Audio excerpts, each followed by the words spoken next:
Oh hai, mari kita bahas tanda istri orang yang mencintai kamu. Jangan abaikan kode ini. Untuk mengenali tanda-tanda atau kode ketika istri orang mencintai kamu atau bahkan ngajak kamu untuk berselingkuh, nah di video berikut ini akan membantu kamu apakah benar-benar istri orang itu ngajak kamu selingkuh atau suka sama kamu atau hanya kamu yang kepedean. Berikut ini adalah kode atau tanda istri orang menyukai kamu. Yang pertama, menghindari pembicaraan tentang suaminya. Jika istri orang jarang atau tidak pernah menyebutkan nama suaminya ketika berbicara dengan kamu, itulah tanda bahwa dia menyukai kamu. Atau menghindari topik yang berhubungan dengan kehidupannya bersama suaminya. Karena dia ingin lebih dekat dengan kamu, maka topik pembicaraannya mengenai kamu dan dia saja. Yang kedua, komunikasi intensif serta rahasia.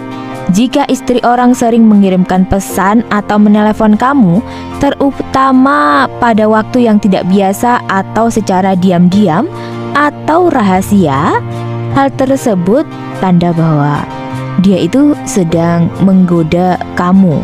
Atau lebih jelasnya, jika istri orang menggunakan aplikasi pesan yang tersimpan atau berusaha menyembunyikan komunikasinya dengan kamu, itu sudah jelas ya kalau dia itu pengen lo selingkuh sama kamu.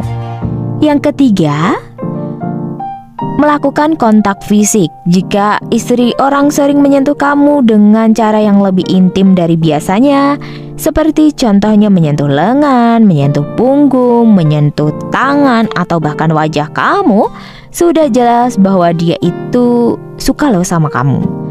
Atau dia selalu yang mencari alasan untuk bisa berdekatan secara fisik dengan kamu. Seperti contohnya selalu duduk di dekat kamu atau senggol-senggol kamu baik secara sengaja maupun tidak sengaja. Yang keempat, mengajak bertemu secara diam-diam. Jika istri orang mengajak kamu bertemu di tempat yang jauh dari pandangan umum atau tempat yang lebih private, itu sudah jelas bahwa dia itu ingin loh ngajak kamu selingkuh. Kemudian dia juga mengusulkan pertemuan di rumah, bahkan di hotel, atau di tempat-tempat yang tidak biasa. Itu ciri-cirinya ya.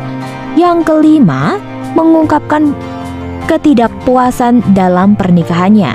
Jika istri orang berbagi cerita mengenai ketidakbahagiaannya di dalam pernikahan dan bagaimana dia merasa tidak diperhatikan atau tidak dicintai oleh suaminya, itu adalah kode yang keras bahwa dia itu ingin menggoda kamu dan ingin lebih dekat sama kamu. Juga ketika istri orang mengatakan bahwa dia merasa lebih dihargai atau lebih dipahami oleh kamu dibandingkan dengan suaminya, itu adalah kode yang keras dan kode yang jelas bahwa dia menyukai kamu. 6. Berbicara mengenai masa depan bersama kamu. Jika istri orang lain sering membicarakan skenario di mana kalian berdua bisa bersama di masa depan, atau dia berandai-andai kalian berdua bisa hidup bersama ke depannya, itu mengisyaratkan bahwa dia membayangkan masa depan yang lebih baik bersama kamu dan berharap kamu bisa menjadi pasangannya kelak. 7. Menggunakan bahasa yang menggoda. Jika istri orang menggunakan bahasa yang menggoda atau mengirimkan pesan yang bersifat seksual atau intim, kemudian memberikan pujian yang berlebihan dan personal yang mengisyaratkan ketertarikan romantis atau seksual, itu tandanya dia menggoda kamu. 8. Berani mengambil risiko untuk bersama kamu. Dia bersedia mengambil risiko besar untuk menghabiskan waktu bersama kamu, seperti berbohong kepada suaminya atau membuat alasan untuk keluar rumah bersama dengan kamu.